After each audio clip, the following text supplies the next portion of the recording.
안녕하세요. 오늘도 사연 살롱을 찾아주셔서 감사합니다. 평범하게 산다는 것이 가장 힘든 일이라는 것을 몸소 깨닫고 주어진 하루하루에 충실하며 가정을 꾸리고 사는 한 여자입니다. 저는 지금 저를 아껴주는 남편과 사랑스러운 아이를 키우며 행복하게 살고 있지만 여기까지 오는 과정이 조금 벅차고 힘들었네요. 지금부터 저희가 한 가족이 되어 온 이야기를 들려드릴게요. 저는 특별히 잘난 것은 없지만 모나지 않은 성격에 남들과 원만한 관계를 유지하고 있던 한 직장인이었어요. 저의 이런 둥글둥글한 성격은 모두 부모님으로부터 물려받았죠. 엄마와 아빠는 함께 정육점을 하고 계세요. 동네 시장에서 오랫동안 자리를 잡고 하셔서 단골도 많고 주변 분들께 후원평도 많이 받고 계신 분들이죠. 엄마와 아빠는 웃을 때 참 많이 닮으셨는데 저 역시 그 유전자를 타고나 웃을 때마다 사람들의 칭찬을 받았어요. 저는 어릴 때부터 부모님의 직업을 한 번도 창피하게 생각한 적이 없었어요. 오히려 학교에서 중요한 행사가 있거나 하면 돈도 안 받고 고기를 턱하니 무료로 제공해주고는 하셔서 저는 친구들과 선생님들의 사랑을 많이 받았었죠. 그뿐만이 아니었어요. 주변에 사정이 힘든 노인분들이나 고아원 등에도 주기적으로 고기를 보내주셔서 지역에서 따뜻한 이웃주민 감사패를 받기도 하셨거든요. 이렇게 따뜻한 마음씨와 사랑이 가득한 부모님 밑에서 저 역시 남들에게 베풀고 배려하는 것을 미덕으로 삼고 살았죠. 그러던 어느 날 저와 남편이 인연을 맺게 된 일이 있었어요. 제가 휴대폰을 잃어버린 날이었죠. 분명히 챙겼다고 생각했는데 아무리 찾아도 없어서 의아해 하고 있었어요. 폰은 그렇다 쳐도 안에 있는 사진이며 다시 해야 할 세팅들을 생각하니 머리가 다 어지러웠어요. 3일이 지나고 찾는 걸 정말 포기해야겠구나 하고 새 휴대폰을 새로 사기로 마음먹은 날 아침이었어요. 니연아, 전화 좀 받아봐. 네 전화를 갖고 있다고 하시네. 뭐? 진짜야? 저는 급하게 엄마 폰을 건네받았어요. 안녕하세요. 제가 휴대폰 주인입니다. 아, 네. 많이 걱정하셨죠. 제가 이 폰을 주었는데 배터리가 방전되어 있더라고요. 지금 완충을 시키고 전원을 켜서 엄마라고 저장되어 있는 분께 제일 먼저 전화를 드렸어요. 너무 늦게 연락드려 죄송합니다. 아니에요. 죄송하다뇨. 지금이라도 이렇게 연락 주셔서 정말 감사합니다. 그렇잖아도 이따가 새 거 사러 갈 참이었는데 정말 다행이에요. 혹시 제가 어디로 찾으러 가면 될까요? 오늘 저녁에 시간이 되신다면 랜역 1번 출구에서 만나 전해드리겠습니다. 네, 저는 7시 이후에 다 괜찮습니다. 그럼 7시에 거기서 뵙겠습니다. 폰을 새로 사야 된다는 생각에 머리가 지끈거렸었는데 정말 기적처럼 폰을 습득한 분으로부터 연락이 온 거예요. 기쁜 마음에 사례를 해드리려고 봉투에 정성을 담아 저녁 시간만을 기다렸어요. 7시 N역 1번 출구에 맞춰 한 남자가 기다리고 있었어요. 혹시 휴대폰... 네, 안녕하세요. 많이 기다리셨을 텐데 여기 있습니다. 조마조마한 마음으로 기다린 휴대폰이 드디어 제 손에 들어왔어요. 남자분은 시간을 내서 일부러 거기까지 왔는데 휴대폰만 건네주고 그냥 돌아가시려고 하더라고요. 저기요, 이거 사례금 드리고 싶어요. 아닙니다. 저 어차피 이 동네 근처에 사는데 여기까지 와주신 거니까요. 앞으로는 잃어버리지 마세요. 남자는 굳이 제가 준비한 사례금을 거절하려고 하더군요. 그 순간 저도 어디서 용기가 났는지 모르지만 남자를 다시 불러 세우며 말했어요. 혹시 저녁 안 드셨으면 제가 대접하고 싶은데 시간 좀 내주세요. 남자는 놀란 눈을 하고 절 봤어요. 진짜예요. 너무 고마워서요. 저녁 같이 드실래요? 남자는 웃음을 꼬달갔고 저희는 근처 파스타집으로 향했어요. 가까이서 보니 꽤 잘생기고 서글서글한 인상이 나쁘지 않더군요. 게다가 제 폰까지 찾아줬으니 더 호감이 갔어요. 저는 안승민이라고 합니다. 네, 저는 김미현이에요. 제가 사실은 일부러 본 것은 아니고 문자 알림이 뜨길래 본 건데 햇빛 고아원에서 이현 씨에게 감사 문자를 보내셨더라고요. 봉사활동을 하고 계신가 봐요. 네, 고아원이랑 양로원 봉사는 한 지 꽤 됐어요. 제가 어릴 때부터 부모님이랑 함께 다녔거든요. 그래서 그렇게 주기적으로 감사 문자를 주시더라고요. 가끔 아이들이 직접 문자를 보낼 때도 있어요. 얼마나 귀여운지 몰라요. 좋은 일 많이 하시네요. 제가 오히려 봉사하러 갔다가 배워오는 게 더 많아요. 다녀오면 제 자신이 힐링이 된달까? 더 자주 못 가서 미안할 뿐이죠. 다음에 기회 되면 같이 가실래요? 승민 씨도 봉사 다니세요? 네, 이현 씨처럼 자주는 아니지만요. 주변에서 이렇게 적극적으로 봉사 다니시는 분들 뵙기 어려웠는데 이렇게 만나네요. 기분이 좋은데요. 남자 역시 시간이 날 때면 좋은 일을 하러 다니는 사람이었고 그 얘기를 듣자마자 저는 호감도가 갑자기 더 증가하더군요. 그것은 그 남자도 마찬가지였어요. 저녁만 먹고 서로 헤어지기 아쉬웠던 우리는 차도 마시고 다음번 만남까지 약속을 했죠. 남자는 세련되게 생긴 외모와 다르게 푸근하고 따뜻한 마음을 가진 사람이더군요. 이야기를 나눌수록 서로에게 더 끌리는 것을 느꼈어요. 그렇게 잃어버린 휴대폰을 찾아주며 우리의 인연이 시작되었어요. 생각이며 관심사가 비슷하다 보니 말이 정말 잘 통했어요. 승민 씨와 함께 있다 보면 시간 가는 줄 모르게 행복했어요. 자적처럼 서로에게 강하게 이끌리고 있었어요. 날이 갈수록 서로 더 사랑하게 되었죠. 승민 씨는 당시 아는 지인과 함께 스타트업 회사를 꾸려나가고 있었어요.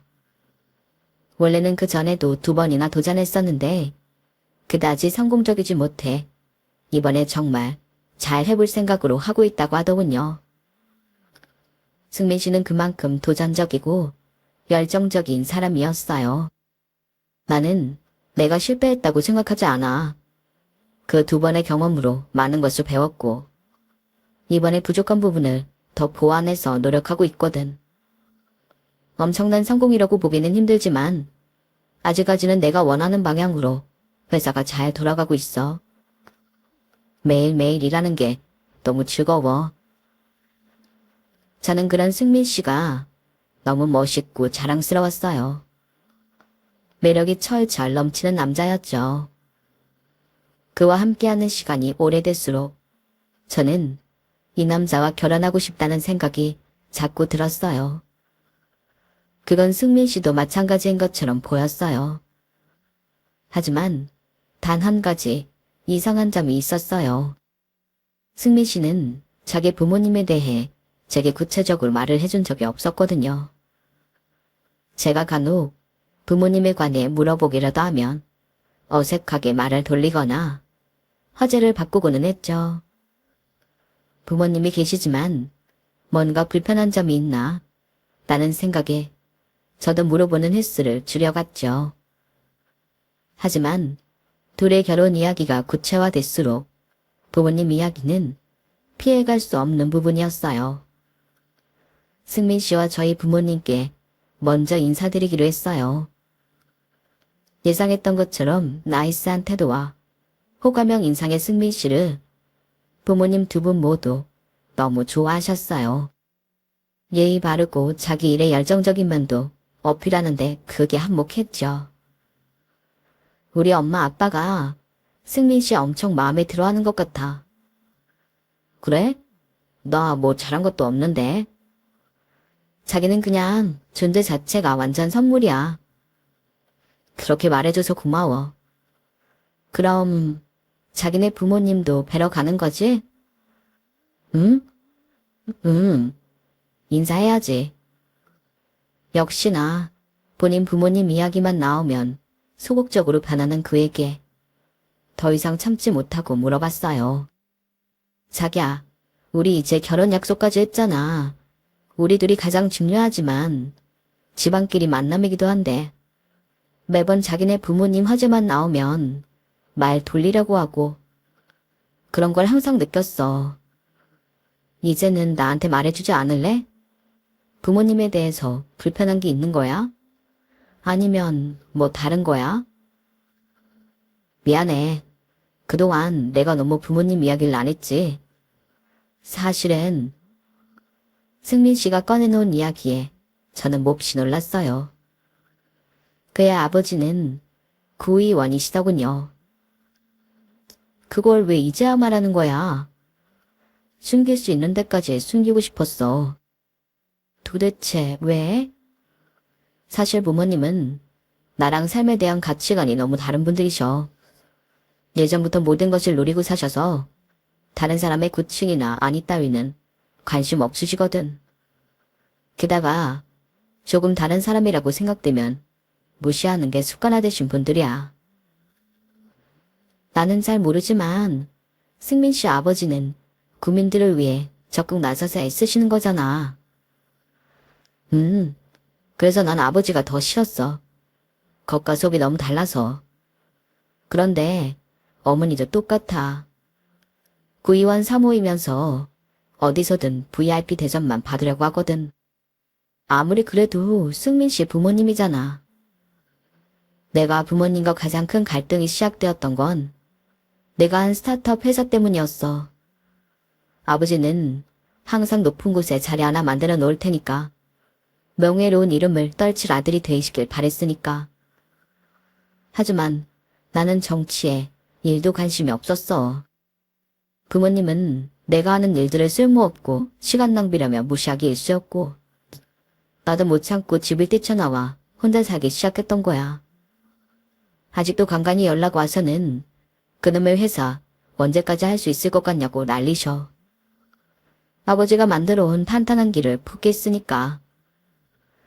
부모님 얘기만 하면 스트레스 받아서 나도 모르게 자기 앞에서도 피했던 거야. 미안해. 아니야. 나는 그런 사정이 있는 줄도 모르고 부모님이 인정하지 않는 일을 끝까지 하려고 부딪히는 자기가 멋있기도 하지만 걱정이 되기도 해. 대학 때까지만 해도 부모님이 짜놓은 코스대로 살았는데 어느 날부터 그런 내가 진짜가 아닌 것 같았어. 그 알을 깨고 나와보니 내가 하고 싶은 일이 너무 많은 거야. 부모님은 그냥 나의 늦은 반항이라고만 생각하고 계시고 이렇게 사이가 틀어진 건 4년 정도 됐어. 그랬구나. 자기 힘들었겠다.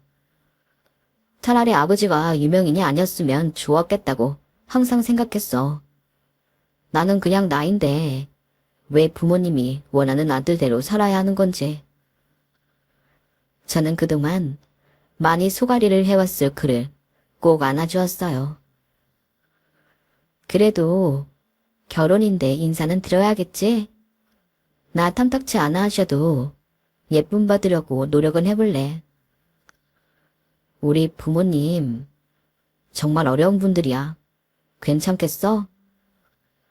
저는 그와 함께라면 어떤 난관이든 극복할 수 있었어요. 며칠 뒤 식민 씨에게서 부모님을 뵈러 가자는 연락을 받게 되었죠. 이연아, 우리 부모님이 뭐라고 이야기해도 상처받지 마. 그냥 생각하는 게 많이 달라. 알았어. 얼마나 다른지는 모르겠지만 마음 준비되어 있었어. 저희는 집으로 초대를 받았고 인사드리러 가는 날 저는 예쁜 꽃다발과 맛있는 케이크를 준비해 갔어요. 승민 씨 본가는 정말 으리으리하고 컸어요. TV 속에서만 보던 큰 앞마당과 잔디가 깔린 단독주택이었죠. 현관을 들어서니 화려한 샹들리에가 보였어요. 어머니 아버지, 저희 왔어요. 안녕하세요. 김미현입니다. 저의 90도 인사에도 불구하고 두 분은 팔짱을 낀 채 웃음기 없는 얼굴로 우리를 맞이하시더군요. 그 분위기에 압도당해 순간 너무 긴장이 되었어요. 저쪽에 앉아요. 저는 준비한 선물을 어머니께 전달해드렸고 예쁘다, 고맙다라는 말 한마디 없이 옆 테이블에 던져놓으셨어요. 간만에 집에 온다고 한 게 결혼한다는 이야기하러 온 거니? 네, 인사시켜드리려고요. 이름이 뭐라고요? 김이현입니다. 하는 일은 뭔데요? 저 그냥 직장 다니고 있습니다. 그러니까 무슨 직장? L회사 제품개발팀에 있습니다. L회사는 또 어디야? 듣도 보도 못하던 데인데? 네, 그냥 작은 회사입니다. 에휴, 여태껏 아무 말도 꺼내지 않은 아버님의 작은 탄식을 들었어요. 그럼 부모님이 뭐 높은 데 계시나? 저희 부모님은 가게를 운영하고 계세요. 뭐 들으면 알만한 그런 가게인가? 아니요, 그냥 동네 시장에서 작은 정육점을 하고 계세요. 그 순간 저는 시어머니의 얼굴이 실시간으로 일그러지는 것을 보았어요. 저 정육점? 정육회사도 아니고 정육점이라 그랬어요? 네. 아버님과 어머님 모두 할 말을 잃은 듯 고개를 돌리시고는 더욱 싸늘해진 눈빛과 말투로 말씀하셨어요. 승민아, 이 집에 데리고 온 이유가 뭐냐? 제가 결혼할 사람이니까요. 내가 너 고작 정육점집 딸이랑 결혼시키려고 여태껏 애지중지 키운 줄 아니? 이현이 앞에서 그렇게 말씀하지 마세요. 네가 좀 나가 살더니 아주 나쁜 물이 제대로 들어왔구나. 너 그 스타트업인가 뭔가 한다고 고집 피웠을 때까지만 해도 정말 이를 악물고 참고 있었다. 근데 뭐? 정육점 딸이랑 결혼을 하겠다고 우리 앞에 데려와? 승민아, 정신 차려. 너 자랑스러운 구의원님 아들이야? 네가 어떻게 이런 여자랑 결혼을 하겠다는 거야? 이제 어머니나 아버님은 제가 아예 없는 사람처럼 제 얼굴 앞에 삿대질까지 하면서 이야기를 하셨어요. 저는 너무 놀라고 벙져서 이게 무슨 상황인지 파악할 시간이 필요했죠. 두 분 허락 안 해주셔도 저는 이현이랑 결혼합니다. 그냥 이현이한테 두 분 얼굴만 알려주려고 데려온 거예요. 원래 결혼 허락 같은 거 기대도 안 했어요. 저희 이만 가겠습니다. 네가 어떻게 감히? 승민아, 너 도대체 왜 이러니? 어? 연아, 우리 가자. 승민 씨는 제 손을 잡고 현관을 나왔어요. 넋을 놓고 있던 저는 그저 이끌려 나왔죠. 이 모든 일이 일어나는데 10분도 안 걸렸다면 믿으시겠어요? 차를 타고 가는 동안 승민 씨는 한동안 말이 없었어요. 잠시 후 정신이 든 제가 정적을 깨고 말했어요. 승민 씨, 괜찮아? 미안해. 정말 이런 모습 보이기 싫었는데 너무 미안해. 자기가 왜 사과를 해? 부모님이 내게 너무 무례하게 했던 거 내가 대신 사과할게. 이런 일 생길 것 같아서 가기 싫었어. 생각한 것보다 훨씬 매운맛이긴 하네.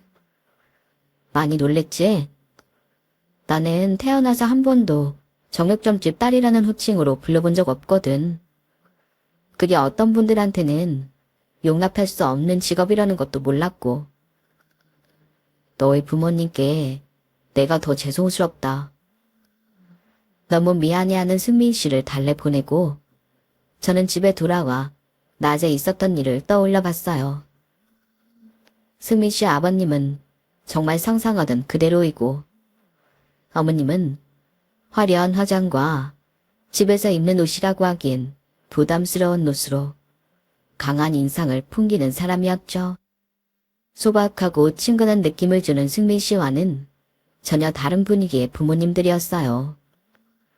그날 이후 저는 생각이 많아졌지만 승민 씨는 오히려 더 굳건히 결혼을 밀고 나가기 시작했어요. 저는 그런 승민 씨가 믿음직스러웠지만 한편으로는 걱정스럽기도 했어요. 하지만 진짜 걱정해야 할 사람은 바로 제 자신이었어요. 어느 날 모르는 번호로 온 연락을 받아보니 승민 씨 어머님이었고 무작정 나오라는 호출을 받게 되었죠. 정신 바짝 차리자고 속으로 몇 번이나 다짐하고 나갔지만 어머님을 보는 순간 모든 게 무너지고 말았죠. 이현 씨, 본론만 빨리 얘기할게. 우리 승민이한테서 떨어져. 네? 들었는데 못 알아들은 척 하고 싶은 거야? 아니면 진짜 모르는 거야? 죄송합니다. 그래, 우리한테 많이 죄송하겠지. 승민이가 지금 지가 하고 싶은 일 때문에 우리랑 떨어져 살기는 하지만 그렇다고 아무나 막 만나라고 내보냈던 건 아니야. 나랑 애 아빠는 그날 너무 충격을 받았어. 그동안 그렇게 좋은 집안 여자들을 다 뒤밀어도 싫다는 애였는데 이현 씨 같은 여자를 데리고 와? 이게 말이 된다고 생각해? 이현 씨랑 우리는 그냥 격이 안 맞아. 격이 안 맞는데 어떻게 결혼을 하겠다는 거야.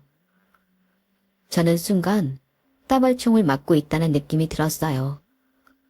반박할 여유를 조금도 주지 않고 저에 대한 그리고 저희 집에 대한 모욕적 언사를 멈추지 않으셨으니까요.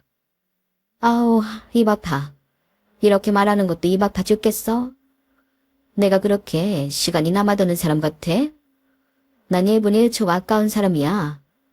지금 내가 도대체 여기까지 와서 무슨 짓을 하고 있는 건지 나도 어이가 없네. 이현 씨, 혹시 돈 필요한 거야? 네? 여러 번 말하게 하지 말라니까. 돈 필요한 거면 액수만 간단하게 말해. 그거 받고 깨끗하게 나가 떨어져만 준다고 약속만 하란 말이야. 얼마 필요한지 말하라니까? 저는 돈 필요 없습니다. 기회 줄 때 받아. 괜한 자존심 이런 거 내세우지 말고. 돈이라도 받고 부모님 가게에 고기나 터뜨려다 놔. 어머님은 제게 모욕을 주려고 단단한 준비를 하고 나오신 것 같았어요. 그 순간 저런 부모님 밑에서 힘겨웠을 승민 씨가 안쓰러워지더군요. 어머님, 오늘 뵌 일은 승민 씨한테 말하지 않겠습니다. 승민 씨가 오히려 마음의 상처를 입을까 걱정이 돼서요. 저희 결혼 허락 안 해주셔도 됩니다. 저희끼리 조용히 잘 살겠습니다. 살펴가세요. 저는 뒤도 안 돌아보고 나왔어요. 하지만 안 봐도 알 것 같았어요. 어머님이 뒤에서 어떤 눈빛으로 저를 보고 있을지. 저는 정말 승민 씨에게 어머님 만났던 일을 이야기하지 않았어요. 하지만 제 인내심을 시험하는 건지 더 크고 많은 화살이 날아오기 시작했어요. 이현아, 지금 가게를 좀 올 수 있어? 지금? 알았어, 갈게요. 며칠 뒤 엄마 아빠의 호출로 정류점에 도착해보니 까무러칠 만한 광경이 눈앞에 있더군요. 엄마 아빠, 이게 다 뭐야? 이런 게 왜 여기 있어? 그러게나 말이다. 장사하려고 가게에 왔더니 문 앞에 이런 게 가득 쌓여 있어서 우리도 깜짝 놀랐어. 가게에는 여러 상자가 있었는데 벌레 먹고 썩은 과일들, 구멍이 숭숭 뚫린 명품 브랜드 옷, 귀퉁이가 깨진 도자기 등등 생소한 것들 뿐이었어요. 누가 왜 먹지도 쓰지도 못할 것들을 우리 부모님에게 보냈는지 도무지 이해할 수가 없었어요. 실수는 아니고 고의 같은데 도대체 알아낼 방법이 없었죠. 아무튼 쓰레기들을 치우고 집에 돌아와 승민 씨와 통화를 하며 가게에 있었던 일들을 이야기했어요. 세상에, 실수인지 고의인지 모르겠지만 어쩜 그런 쓰레기들만 골라서 왔는지 너무 나쁜 사람들인 것 같아. 제 이야기를 들은 승민 씨는 한참 동안 말을 안 터군요. 연아, 오늘은 내가 좀 많이 피곤한데 먼저 자도 될까? 응? 그럼 잘 자. 좋은 꿈 꾸고. 유독 피곤한 듯한 승민 씨를 먼저 재우고 전 계속 쓰레기 택배에 대해서 생각을 했어요. 아무리 생각해도 누가 부모님께 그런 걸 보냈는지 감도 오지 않더군요. 하지만 그 발송인이 누구인지 아는데 며칠 걸리지 않았어요. 그날 회사에 연차를 내고 집에서 뒹굴거리다 부모님께 도시락을 싸다 드리기 위해 집을 나섰어요. 정일병 근처에 서 있는 까만 자동차를 스쳐 지나가고는 가게 안에 들어가는데 거기에 승민 씨 어머님이 검은 양복을 입은 남자 3명과 함께 있더군요. 어머님, 여기는 어떻게? 이연아, 아는 분이니? 승민 씨 어머님이셔. 흉물스러운 것을 본 것 마냥 고기 피가 묻은 앞치마를 두른 엄마와 아빠를 번갈아가며 어머님이 입을 떼셨어요. 내가 이럴 줄 알았지. 네? 그래. 동네 정육점이 다 이 모양이 꼴이지 뭐. 어머님, 그게 무슨 말씀이세요? 너 아주 추잡스러운 애구나. 이봐요. 남의 딸한테 지금 무슨 소리를 하는 거예요?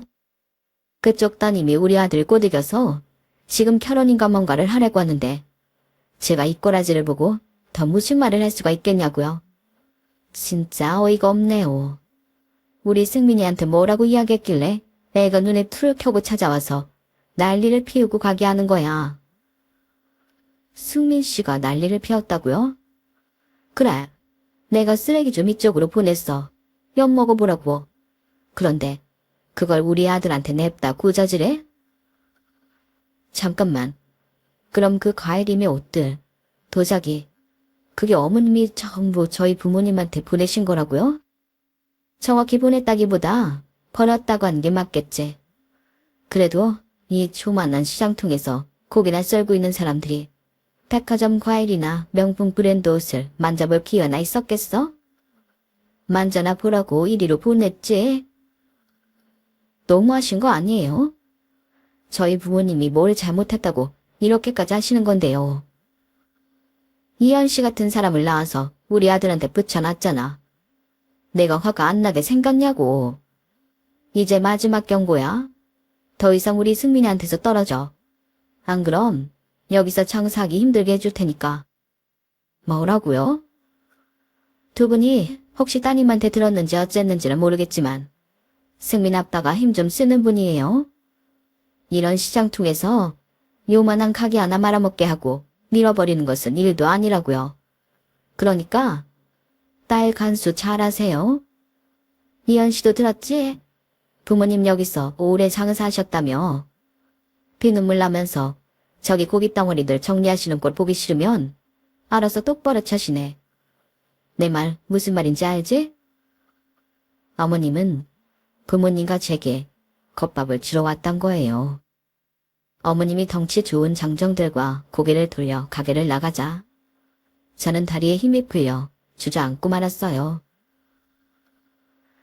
이연아, 이연아, 왜 그래? 이게 다 무슨 일이야? 엄마 아빠가 묻는 소리에도 저는 하염없이 울 수밖에 없었죠. 나중에 자초지종을 다 들은 부모님은 심통한 표정을 숨기지 못하셨어요. 그래서 너는 승민이랑 결혼을 정말 할 거니? 할 거야. 우리 정말 사랑해. 저런 시어머니 밑에서 네가 얼마나 고생할지 훤히 보이는데. 저 사람 그냥 무서운 게 아니라 너무 위험해 보여. 그 아빠도 높은 사람이라며. 엄마는 무서워. 저는 너무 절망스러웠어요. 하필이면 제가 사랑하는 남자 집안이 그렇게 어마어마한 집이라니. 우리 부모님이 이런 모욕을 당해야 한다니. 저는 몸이 안 좋다는 이유로 회사에 병가도 내고 승민 씨 만나는 것도 거절했어요. 이연아, 몸이 많이 안 좋아? 내가 죽이랑 약 좀 사가지고 갈까? 아니, 약은 먹었고 그냥 기운이 없어. 말할 기운도 없어. 혼자 있고 싶어. 알았어. 그럼 얼른 전화 끊고 푹 자. 내일 아침에 일어나서 연락해. 하지만 저는 며칠 동안 휴대폰도 꺼놓고 승민 씨에게 연락을 하지 않았어요. 병거가 끝나고 회사에 나가니 더 충격적인 일이 저를 기다리고 있더군요. 연 씨, 이야기 좀 할 수 있을까? 팀장님 호출과 함께 저는 권고사직을 요청받았어요. 이현 씨 일도 잘하고 잘 웃고 팀원들이랑 잘 지내는 것도 아는데 우리같이 작은 회사들은 정말 힘이 없잖아. 위에서 찍어 누르기 시작하면 그냥 나락이야. 위에서 찍어 누른다뇨? 높은 곳에서 이현 씨 이름이랑 해고 조치하라고 명령이 내려왔대. 그렇게 안 하면 우리 회사 망하게 하는 거 순식간이라고. 그냥 헛소리인 줄 알았는데 정말 내는 광고마다 이유 없이 다 삭제되더라고. 사장님이 그제서야 제대로 통지받고 이현 씨 이야기를 꺼내는데 나도 난색을 표했는데 아무래도 회사 입장에서는 좀. 승민 씨 부모님이 제 직장에까지 손을 써 제가 일을 못하게 만들었더군요. 정말 환장할 노릇이었어요. 그것도 해고 처리하라는 거 내가 권고사직 쪽으로 이야기 돌린 거야. 나도 갑자기 이게 다 무슨 일인지 모르겠어. 회사에 피해가 가게 된다면 제가 그만두는 게 맞죠. 팀장님 앞에서는 담담히 이야기했지만 속으로는 무섭고 떨렸어요. 도대체 어떤 사람들이길래 내 회사에까지 이렇게 영향을 끼칠 수 있는 걸까? 나를 아예 여기서 떠나버리게 하려는 건가? 아니면 더 멀리? 이런저런 생각을 하다 집에 오는 길에 저는 그대로 기절을 했고 눈을 떠보니 병원에 누워 있었어요. 이연아, 괜찮아? 정신이 좀 들어? 승리 씨, 무슨 일이야? 여기 어디야? 너 길에서 쓰러져서 실려왔어. 왜 말 안 했어, 임신한 거? 뭐? 내가 임신했다고? 너도 모르고 있었어? 뱃속에 우리 아기가 있대. 요즘 이것저것 스트레스 때문에 밥맛도 없고 현기증이 자주 났던 것인 줄 알았는데 제가 임신을 했을 거라고 생각도 하고 있지 못했죠. 승민 씨와의 사랑이 결실이 생겼다고 하니 기쁜 마음 반, 반대로 불안한 마음 반이 공존하는 것 같았어요. 아이까지 생긴 것을 알면 승민 씨 집에서 얼마나 더 심하게 나올지 알 수가 없었으니까요. 제 예상은 빗나가지 않았어요.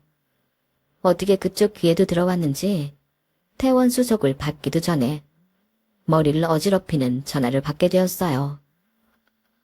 야, 너 미쳤어? 임신? 임신? 훅 앉아있네. 너 내가 가만히 있으니까 진짜 만만하게 보여? 어디서 임신한 걸 가지고 협박해? 협박이라뇨. 저도 임신한 거 몰랐어요. 너 진짜 상스럽고 추잡스럽구나. 우리 승민이 애도 아니면서 어떻게든 잡아보려고 머리를 써? 무슨 말씀이세요? 이 아이 승민 씨 아이 맞아요. 네가 몸 막 굴려서 아무 애나 임신해놓고 우리 아들 인생 막으려고? 내가 너 같은 연속사 모를 것 같아? 정말 저한테 왜 이러세요? 제가 뭘 그렇게 잘못했는데요? 너 남의 새끼 유전자 검사든 뭐든 할 수 있는 거 다 증명해와.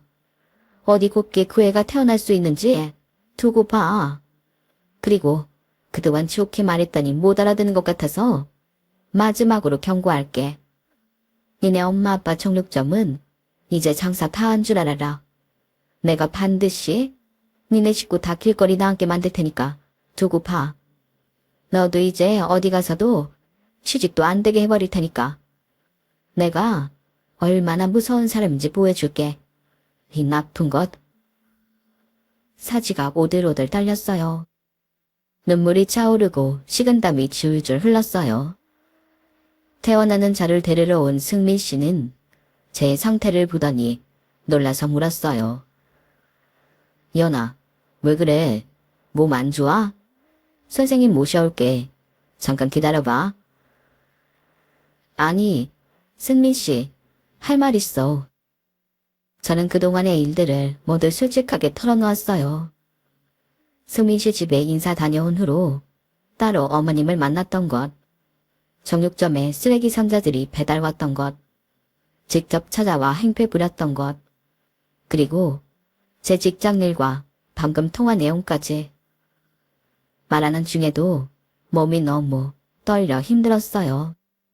승민 씨, 나 이제 너무 무서워. 나랑 아이, 그리고 우리 부모님까지 어떻게 될까봐. 너무 무섭고 겁이 나. 이연아, 정말 내가 너무 미안하다. 입이 10개라도 할 말이 없다. 너를 이렇게 살아왔는데 또 너를 이렇게 불안하게 만들다니. 승민 씨와 저는 병원에서 서로 꼭 끌어안고 한참을 울었어요. 어떤 사랑이 이렇게 아플 수 있는지 모르겠더군요. 울면서도 많은 생각이 들었어요. 모두를 위해 승민 씨와 아이를 포기해야 하는 건지, 그럼에도 불구하고 이 길을 가는 게 맞는 건지. 제 마음을 읽었는지 승민 씨는 눈물을 닦고 결연한 표정으로 제게 말했어요. 이연아, 나는 너랑 우리 아이 다 지켜낼 거야. 저 사람들은 이제 내 부모가 아니야. 승민 씨, 그래도. 아니, 난 이제 부모 없어. 고아야. 나한테는 이제 너, 아이, 우리 장인 장모님만 있는 거야. 승민 씨의 눈빛이 모든 것을 말해주는 것 같았어요. 그날 이후로 승민 씨는 자신이 살던 집을 처분하고 저와 부모님이 사는 집으로 모든 짐을 옮겨왔어요. 어머님, 아버님, 제가 어떻게든 이연이와 아이 책임지겠습니다. 그동안 힘들게 해드린 점 정말 무릎 꿇고 사죄드리고 싶습니다. 저는 이제 그 집안과 연을 끊을 겁니다. 제가 아니라 그 누구더라도 그렇게 했을 겁니다. 이렇게 부족한 저지만 사위로 받아주십시오. 더 열심히 노력하겠습니다. 그렇게 승민 씨는 우리와 함께 살게 되었어요. 저희 부모님은 내심 불안해했지만 승민 씨의 굳은 의지를 믿고 가족이 되기로 했죠.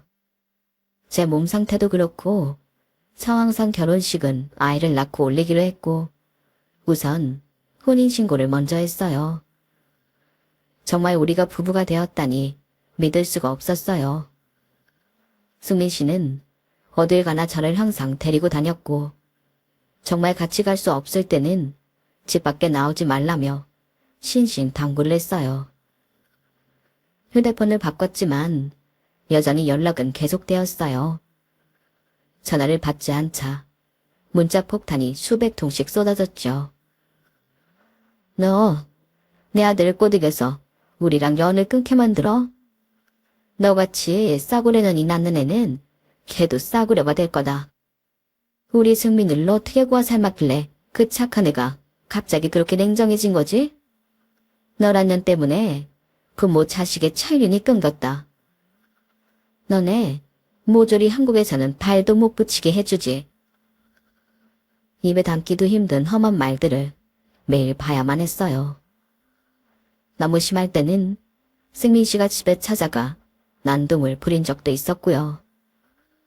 하지만 역시나 모든 화살은 제게 날아오더군요.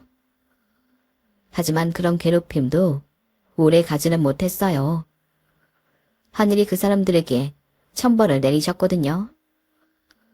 얼마 후 뉴스를 보니 승민 씨 아버지라는 사람이 구속된다고 하더군요. 제목은 다양했어요. 뇌물수수 및 비자금 조성, 그리고 성추행. 알고 보니 정당하게 거기까지 올라왔던 사람이 아니었어요. 받을 수 있는 것은 모두 받아 먹었던 거죠. 이제 그 자리를 반납하는 수수만 남았겠더라고요. 아무리 승민 씨 아버지라고 하지만 정말 구역질이 나더군요.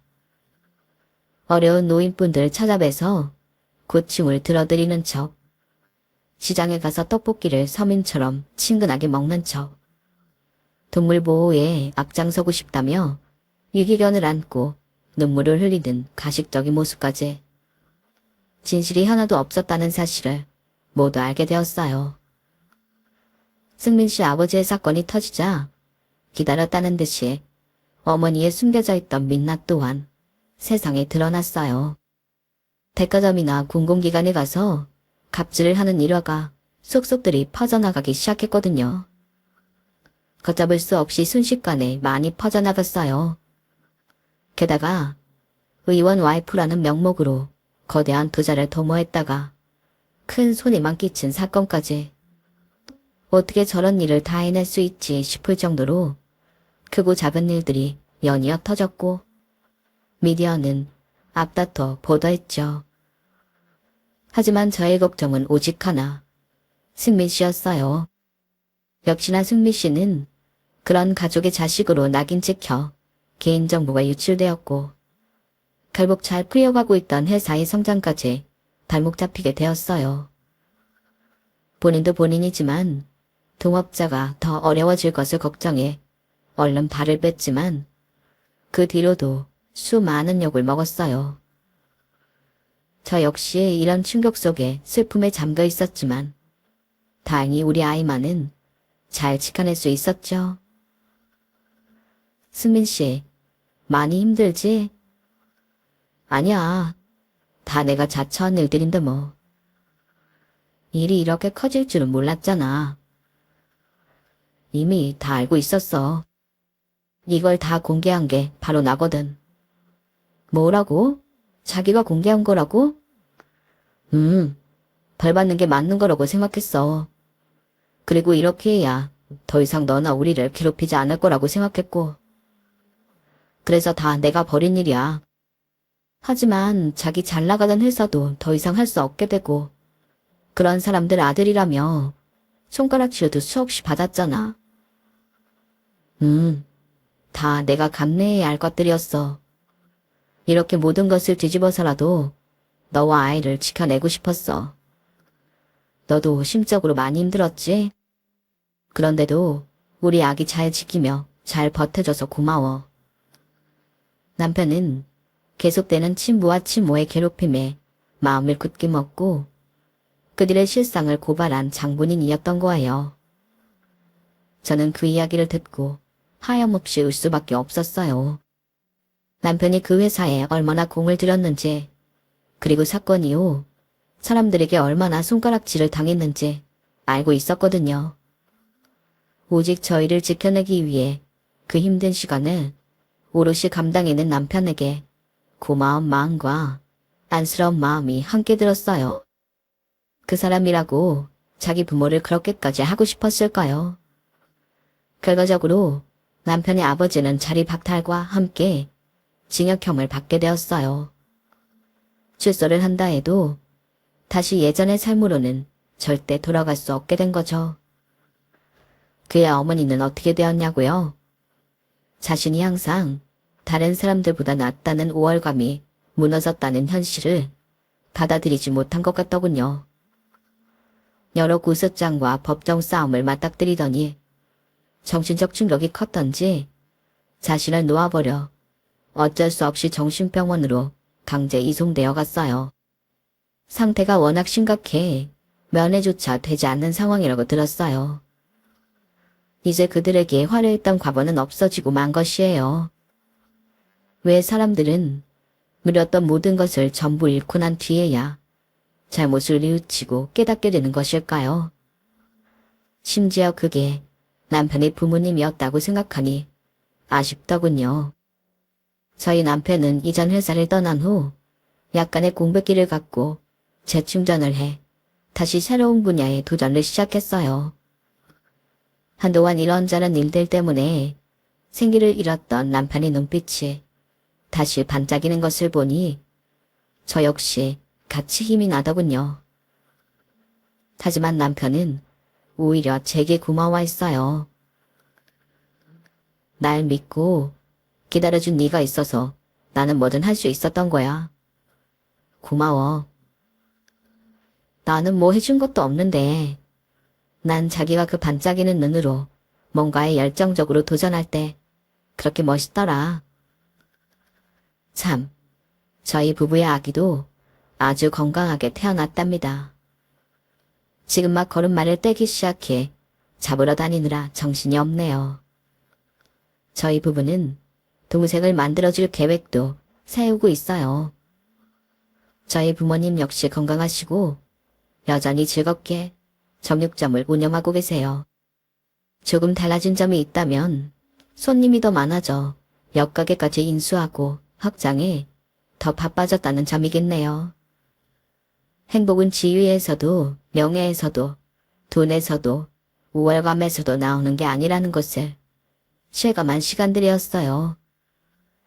저는 앞으로 저희 식구들과 소박하지만 하루하루 감사하며 행복하게 살 거예요. 그럴 준비도 되어 있고요. 제 이야기는 여기까지예요. 들어주신 분들도 모두 행복하시게 진심으로 바랍니다. 여러분, 사연 댓글에 응원과 현명한 조언 부탁드려요. 좋아요와 구독은 저에게 큰 힘이 됩니다. 오늘도 좋은 일 가득하세요.